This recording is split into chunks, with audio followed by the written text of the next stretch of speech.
Olá, sejam todos bem-vindos a mais um momento de estudos aqui em nossa casa, Grupo de Estudos Irmã Angélica. Essa noite a gente vai estudar sobre o capítulo 11, Amar ao próximo como a si mesmo, o maior mandamento. Os fariseus, ao ouvirem que Jesus havia feito os saduceus se calarem, reuniram-se, e um deles, que era doutor da lei, perguntou-lhe para tentá-lo: Mestre, qual é o maior mandamento da lei?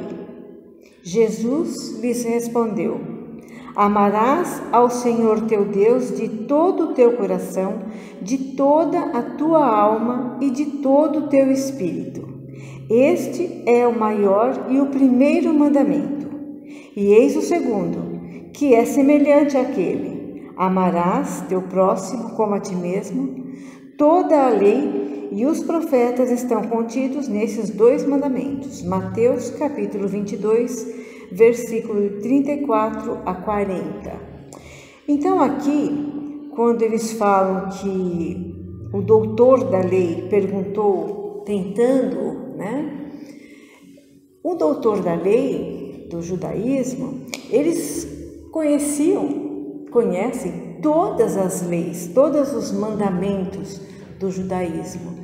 São 613 os mandamentos e eles conhecem todos. Então, quando eles perguntam para Jesus qual é o maior mandamento, é um teste. Eles estavam sempre em volta de Jesus testando para ver se eles pegavam alguma falha, algum mal entendido. Eles queriam sempre criar uma situação e Jesus sempre se saiu muito bem, Então, quando ele fala: amarás ao teu Deus de todo o teu coração e de toda a tua alma, de todo o teu espírito, que é o primeiro mandamento, a gente pensa assim: ok, amar a Deus. Como que é amar a Deus? Será que a gente sabe amar a Deus? De que forma que a gente ama a Deus? O que Deus espera da gente? Quando a gente fala, eu amo Deus. Deus espera que a gente confie, que a gente muitas vezes se resigne com as suas determinações, que a gente tenha fé naquilo que Ele está reservando para a gente. Então, quando você fala assim, eu amo Deus, isso é muito profundo. Vamos imaginar o seguinte: quando a gente tem um filho adolescente e esse filho vai sair à noite com os amigos, obviamente que a gente instrui o filho: olha, não pode fazer isso, não pode fazer aquilo, em tal situação faça assim, não faça assado. Então você está sempre educando o filho. E aí ele vai de repente sair com os amigos. Você sabe que assim a ocasião faz o ladrão, você sabe que às vezes os jovens, quando estão juntos, eles aprontam mesmo. Então sempre existe ali uma preocupação. Ainda vai sair, você não sabe o que eles vão encontrar, Às vezes uma maldade de alguém. Então a gente sempre fica realmente preocupado e vai dando um monte de instrução para os filhos. Normal, tá certo, e é isso mesmo. E aí você fala para o seu filho: vai com Deus, meu filho, que Deus te proteja. Nesse momento, quando a gente fala vai com Deus, meu filho, e que Deus te proteja, você coloca o seu bem mais precioso nas mãos de Deus. E aí é um grande teste, porque será que a gente colocou mesmo nas mãos de Deus? Como que a gente pode saber se colocou ou não? Se o seu filho atrasar um pouco, o retorno, como é que você faz? Você já entra em pânico? Ou você é do tipo que toda hora, de minuto em minuto, está ligando? O que vocês estão fazendo? Que hora que você vai voltar? Onde você está agora? Você está comendo o quê? Né? Às vezes eles voltam de ônibus, o ônibus atrasa, ou volta com a mãe de um amigo. Onde você está? Que lugar que você está? Com quem? Né? E aquele sufoco. Se é um programa que vai precisar vir um pouco mais tarde, né, alguns aniversários que demoram um pouco mais, você já entra em pânico, já fica afobado. Da hora de você dormir, você não dorme, você fica acordado esperando o seu filho chegar. Então vamos pensar o seguinte: se você passou tudo que você podia passar de instrução para o seu filho, de comportamento, de educação, e se você colocou ele nas mãos de Deus, por que essa gastura? Por que este medo todo? É porque você não colocou na mão de Deus. Você não está confiando que ele está nas mãos de Deus. Porque você pensa assim, vai que eu durmo e Deus dorme também? E aí meu filho vai precisar, nem eu nem ele estão acordados. Então assim, é um absurdo. Então a gente começa a entender que amar a Deus não é só assim, eu amo, eu gosto dele, né? Bacana. Não, é você confiar nele. É você aceitar muitas vezes algumas determinações que a vida te impõe. E aí você fala, não, eu vou colocar nas mãos de Deus. Às vezes uma doença, né, sua, ou de um ente querido, ou de um amigo. E aí talvez o médico te fale, olha, está nas mãos de Deus. Aí você entra em pânico, você fala, e agora? Estou perdida, porque você falou que está nas mãos de Deus. Pois é, muitas vezes a medicina não tem como curar, mas Deus tem. Porque quem tem o poder é Deus. Acima de tudo, do médico, acima de tudo, é Deus. Então, quando as pessoas falam, olha, está nas mãos de Deus, a gente entra em pânico. Então, você tem que pensar ao contrário. Bom, se está nas mãos de Deus, ok, Ele vai fazer o melhor. E o melhor, às vezes, é a cura. E aí você fala, graças a Deus, eu recebi a cura, ou o meu ente querido recebeu a cura. E quando desencarna? Como que fica? É graças a Deus? Não, né? Você não vai falar graças a Deus, desencarnou.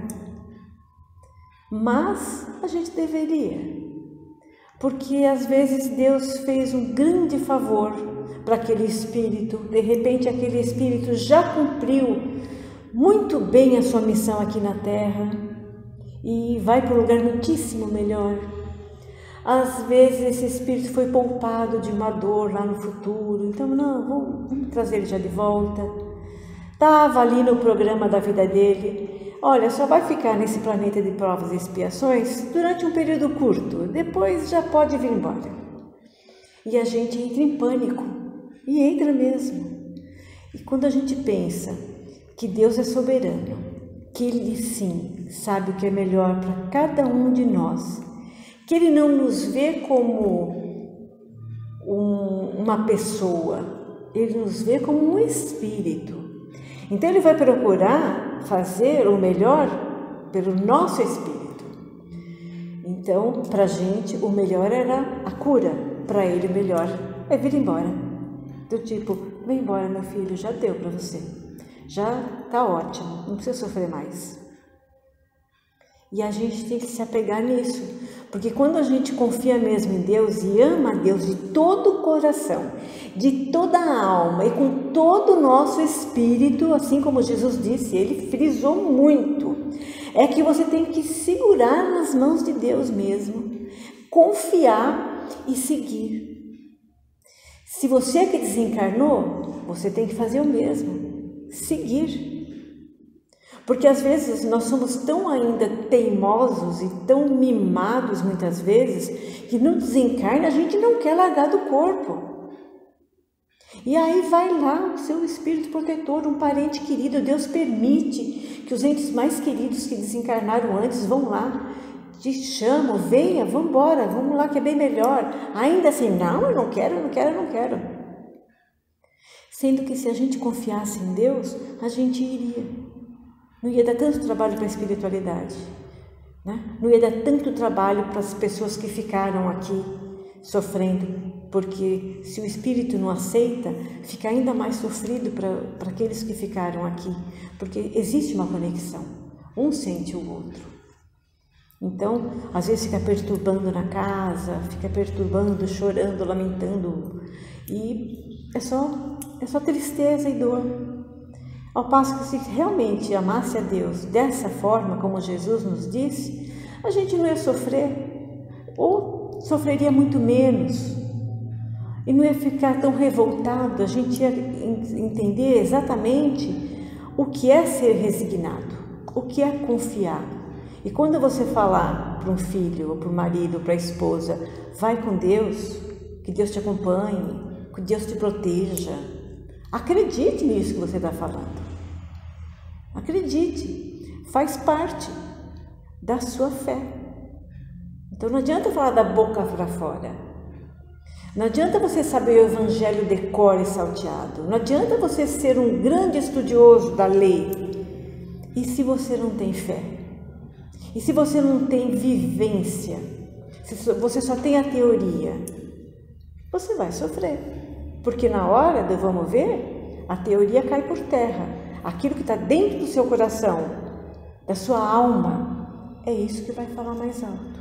Você vai sofrer, de repente, com uma doença, com uma perda, você vai sofrer, obviamente que vai, porque é difícil, são provas difíceis, mas vai ser por um curto espaço de tempo, porque logo já vem a resignação, e aí vem outros tipos de sentimentos, que é a saudade, que também sofre, que a gente sofre, mas não é a dor da revolta, é a dor da resignação.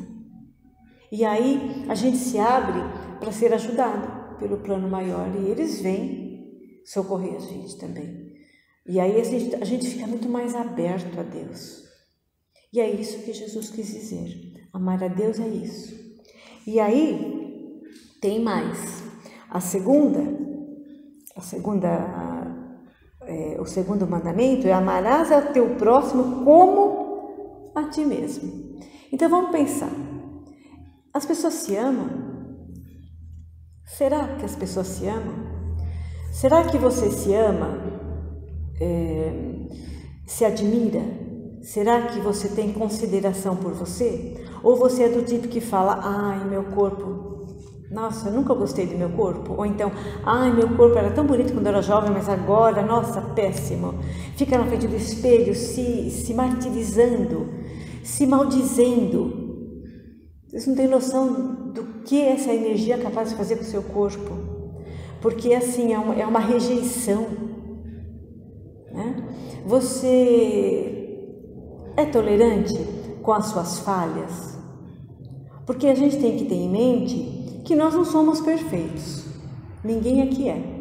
Então, se nós não somos perfeitos, nós somos sujeitos a erros e imperfeições, e ainda temos que aparar muitas arestas, né?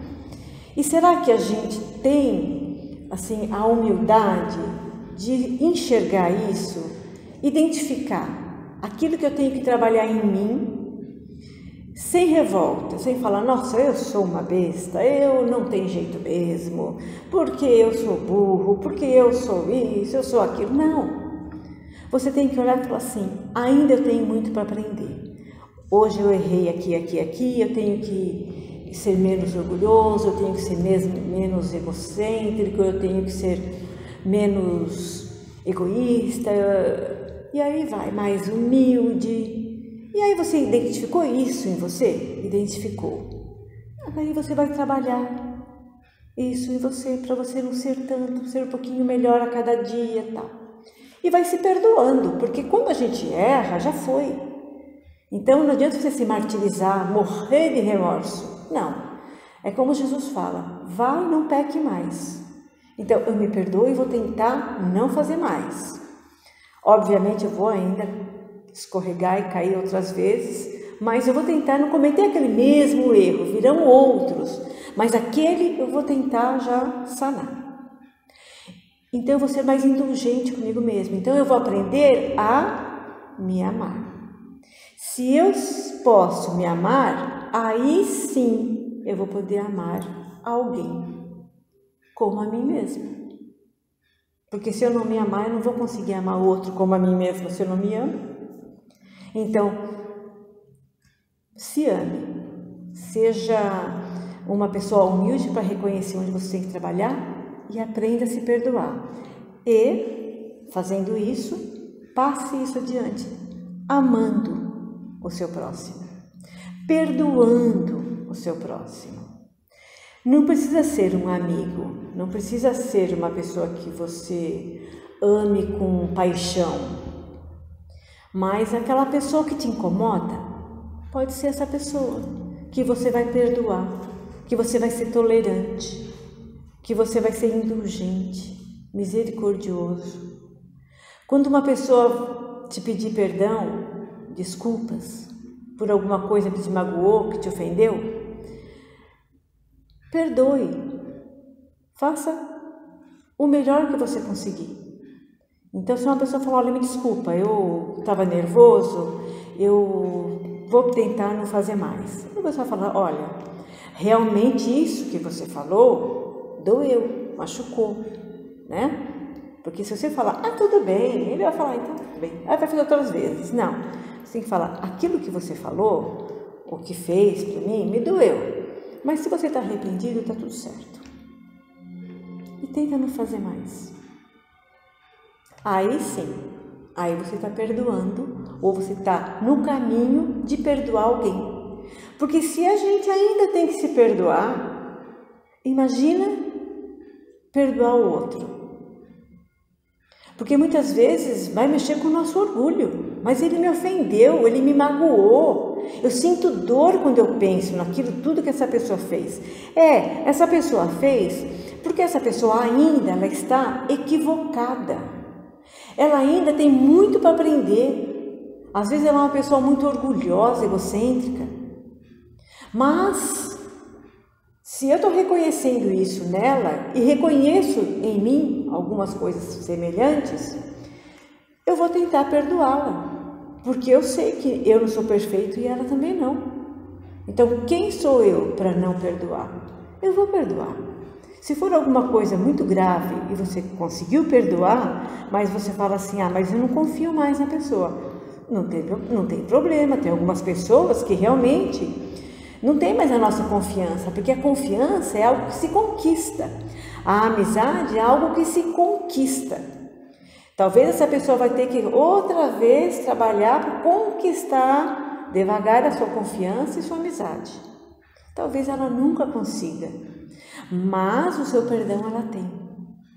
E você também saiba que você não tem mais um inimigo. Porque quando Jesus fala, volta e vai lá, reconcilia com o seu inimigo, enquanto você estiver aqui, antes da sua morte.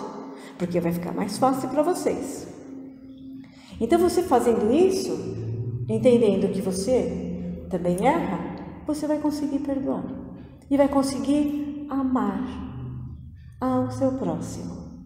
Então, amar ao próximo é usar de misericórdia com ele. É usar o perdão para ele.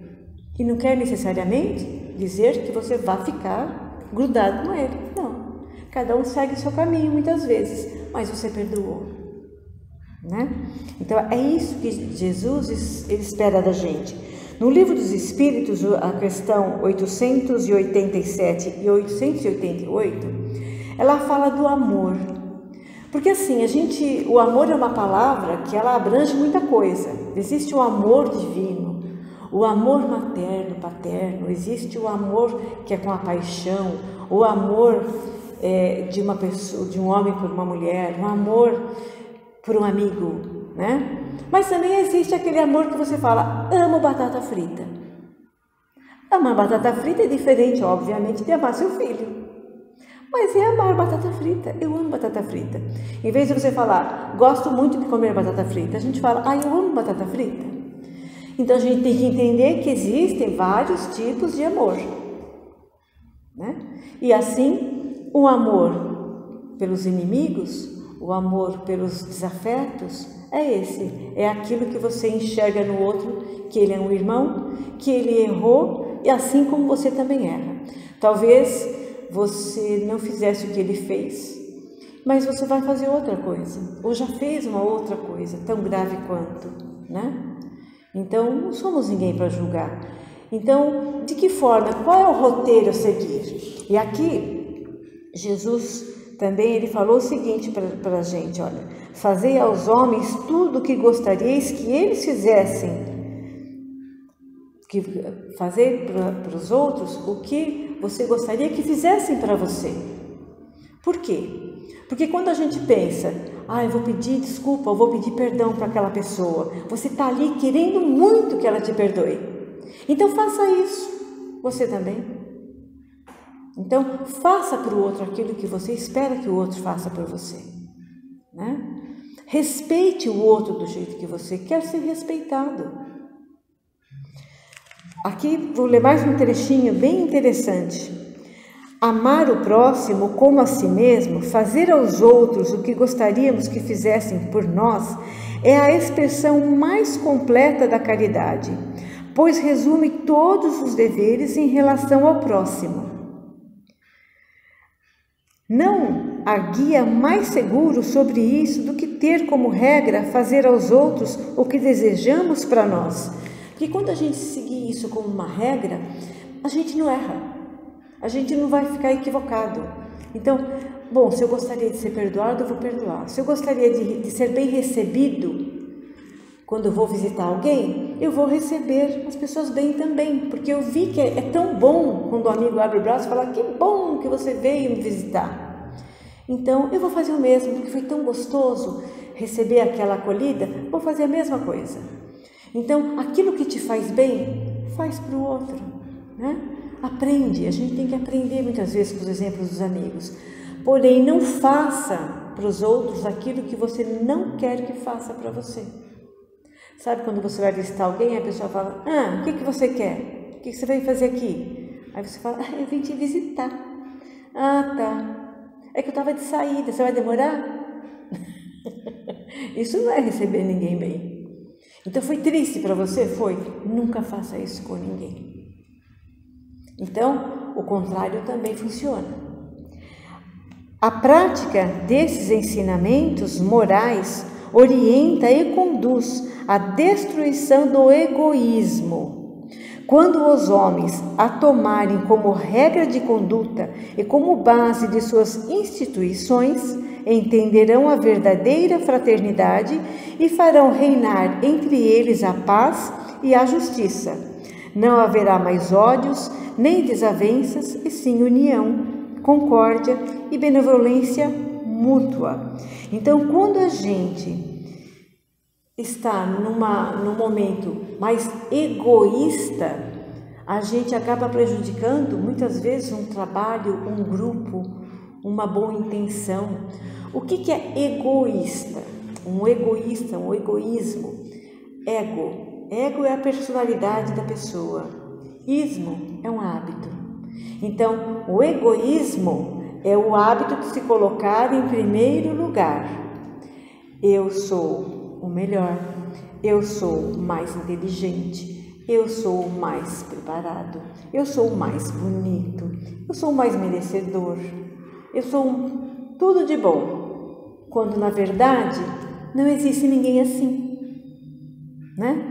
Aquilo que nós temos de bom, nós temos que, obviamente, trabalhar, aproveitar isso de bom, mas não somos totalmente bons. E o egoísta é aquele que se acredita, se enxerga perfeito.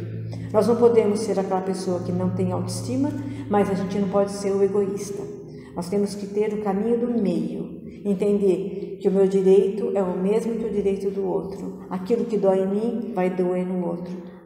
Aquela oportunidade que eu quero para mim, o outro também quer.